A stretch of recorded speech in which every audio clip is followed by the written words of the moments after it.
Olá, no vídeo de hoje vou tratar sobre o combate às drogas e as consequências disso sobre a violência. Então, já respondendo o título do vídeo, não, eu não vou falar sobre o que eu acho ou o que eu deixo de achar sobre a política de drogas, qual que é a melhor política, enfim. Vou trazer aqui uma evidência científica publicada num artigo numa revista de prestígio chamada American Economic Review, um artigo de 2015 da Melissa Dell, cujo título é Trafficking Networks and the Mexican Drug War, em que a Melissa avalia, para o contexto do México, qual é o impacto da política de drogas sobre homicídios.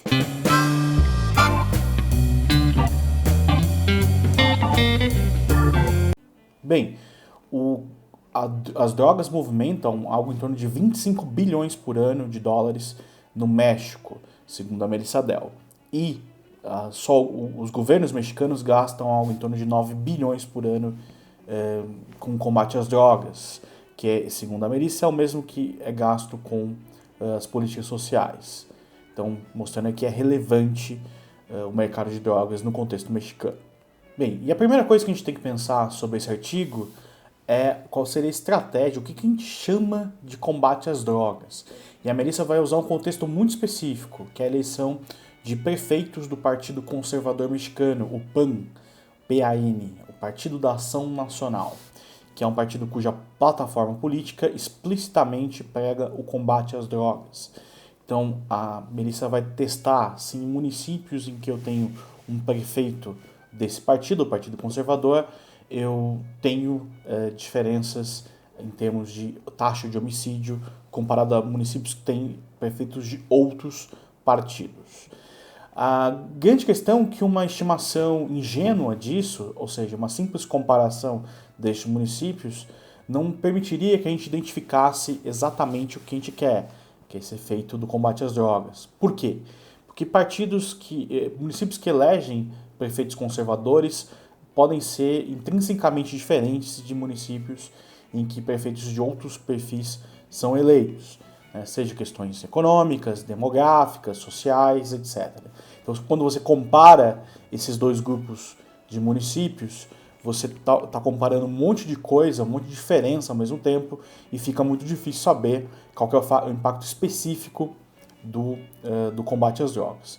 E outra coisa que você deve estar pensando é que uma coisa é a plataforma de política, de discurso, outra coisa são as ações, né? Então, quer dizer, não é porque o prefeito é conservador que vai ter um nível mais alto de combate às drogas, seja lá o que for isso.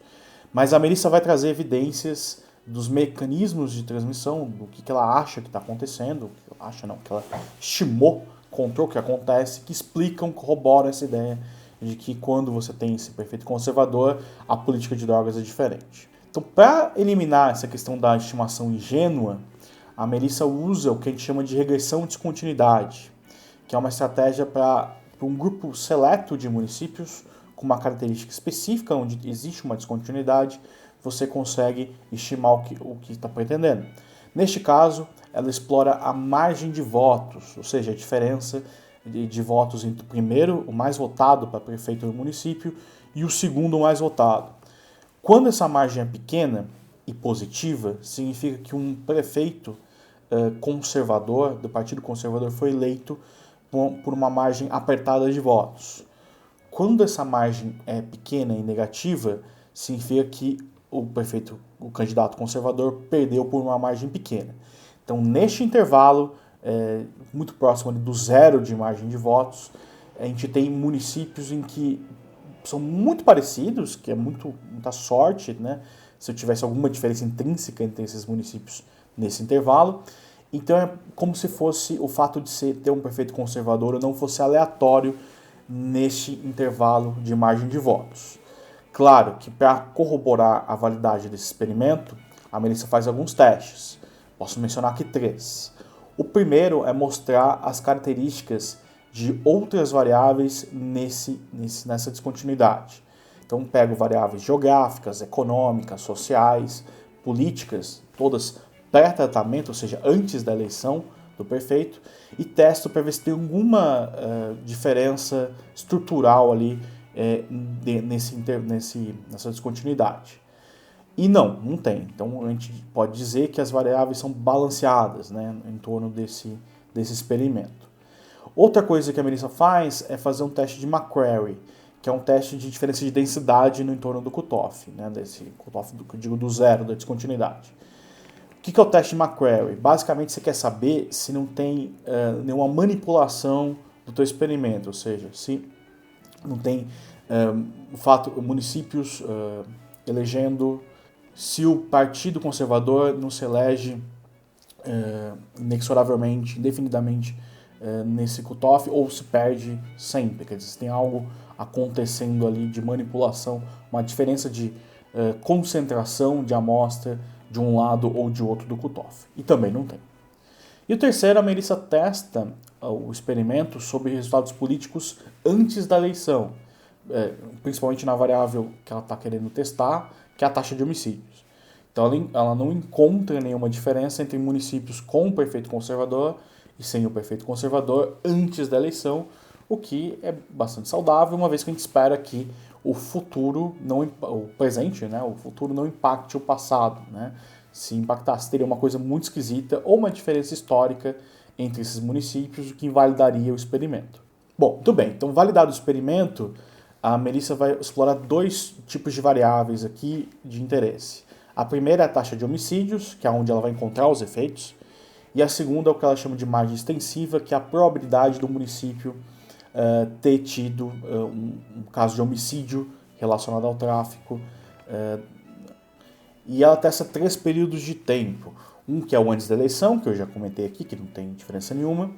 Um é no período logo após a eleição e os meses subsequentes até o início do mandato.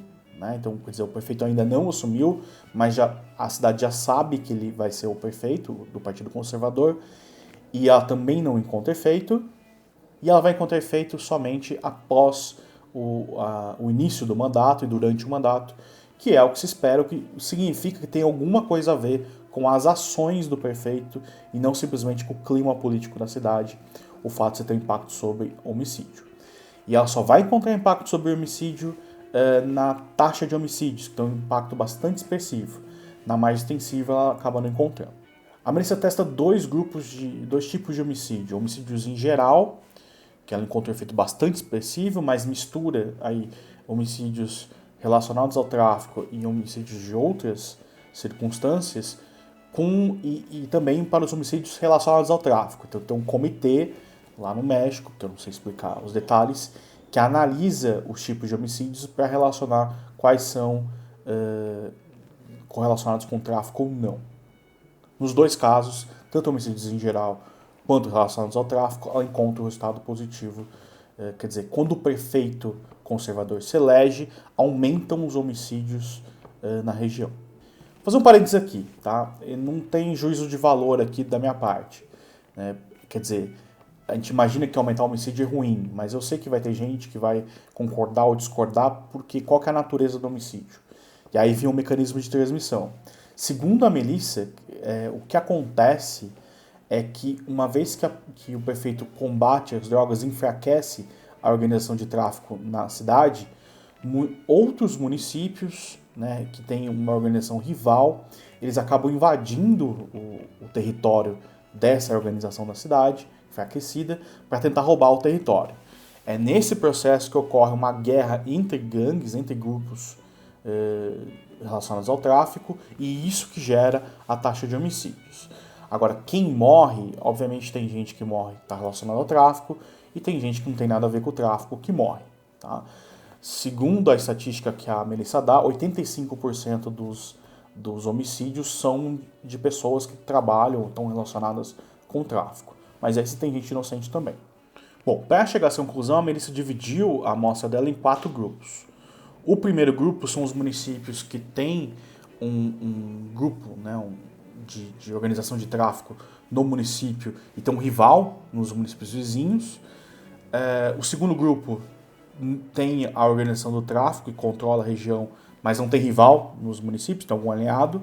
O terceiro grupo não tem a organização de tráfico, tem só algumas gangues que controlam a região. E o quarto grupo não tem nada, não tem nenhuma relação com gangues ou organizações de tráfico. E é somente para o primeiro grupo, o grupo dos municípios que tem o tráfico ali dominando a região e vizinhos rivais, é que você acha o efeito. E isso é o principal argumento que corrobora a ideia dela de que é esse mecanismo de enfraquecimento do tráfico que gera a guerra por espaço, por poder de novos grupos tentando assumir essa posição. Ela também traz outras heterogeneidades, são somente municípios próximos da fronteira com os Estados Unidos, ou mais próximos, que têm o efeito que ela encontrou, que significa que esse aumento de homicídio está relacionado ali à dinâmica do tráfico de drogas, da logística das drogas, porque esses municípios mais próximos da fronteira são municípios mais valiosos, porque é onde a droga vai passar. E também ela mostra que em municípios em que o nível de violência anterior era baixo, o efeito é muito pequeno. Então, quer dizer, esses municípios que são mais violentos são municípios que o tráfico já estava ali há algum tempo. Ela investiga outros mecanismos que podem confundir. Tem a questão das transferências. Aparentemente, prefeitos do Partido Conservador não recebem mais dinheiro. Então, quer dizer, não é uma questão de colocar mais ou menos recursos. E ela também investiga a corrupção. Aparentemente não tem diferenças sistemáticas de corrupção entre os partidos, pelo menos não no experimento. E ela encontra que somente na mudança de partido. Então esse efeito que ocorre do Partido Conservador aumentar o homicídio acontece quando troca o partido, de um partido para o Partido Conservador. Quando o partido já é incumbente, quer dizer, ele está indo para o segundo mandato, o prefeito, você já não encontra, o prefeito, ou o partido pelo menos, você já não encontra este efeito de antes. Então parece ter alguma mudança de política pública relacionada ao combate às drogas que está causando esse aumento de homicídios. Bem, e ela vai investigar, por fim, o efeito spillover. O que é o efeito spillover? É o transbordamento dessa ação, desse combate às drogas, para regiões vizinhas. Então, como eu já disse, você já tem um efeito aí dinâmico de território, porque os vizinhos querem invadir o território em questão enfraquecido, né? O tráfico enfraquecido na região, mas também você tem um efeito para os outros municípios, que tem a ver com as rotas do tráfico. A ideia é mais ou menos o seguinte: quando você combate as drogas no município, né, fica mais difícil passar com as drogas ali. Então, os traficantes têm que mudar a rota do tráfico. Quando muda a rota do tráfico, você pode ter conflitos com outras regiões, com novas regiões, né? Então, ao fazer isso, você acaba tendo um efeito da eleição do Partido Conservador nos municípios de outras regiões também, por onde essas rotas do tráfico vão começar a passar. Ela modela e testa isso e tem aí um efeito positivo e significante. Bom, como esse vídeo é para mais gente, não só gente familiarizado com a metodologia, fazer aqui as pontuações que devem ser feitas, tá? Então, como todo desenho de regressão e descontinuidade, a gente tem que o efeito é local, quer dizer, só vale o que eu estou estimando aqui, que a Melissa estimou, vale para o México, vale para eleições apertadas, né, para municípios em que a concorrência política é mais forte. Extrapolar esse efeito para outros países, como o Brasil, aí você já tem que tomar alguns cuidados, né? Não só porque as características do país são diferentes, as rotas, etc., mas também porque o que eu encontrei lá são eleições apertadas. Quer dizer, até para o resto do México, em que as eleições não são tão apertadas assim, eu já tenho dificuldade de fazer inferência. Mas é uma evidência de bastante qualidade, bem feita, que pelo menos serve de alerta, de material para a gente discutir. Eu desconfio, não sei, não testei, que possivelmente o aumento da violência nas regiões norte e nordeste e as crises nos presídios talvez tenha alguma relação com essa história de mudança de rota de tráfico. E aí, gostou? Curte o vídeo, compartilhe com seus amigos e a gente se vê numa próxima. Até mais!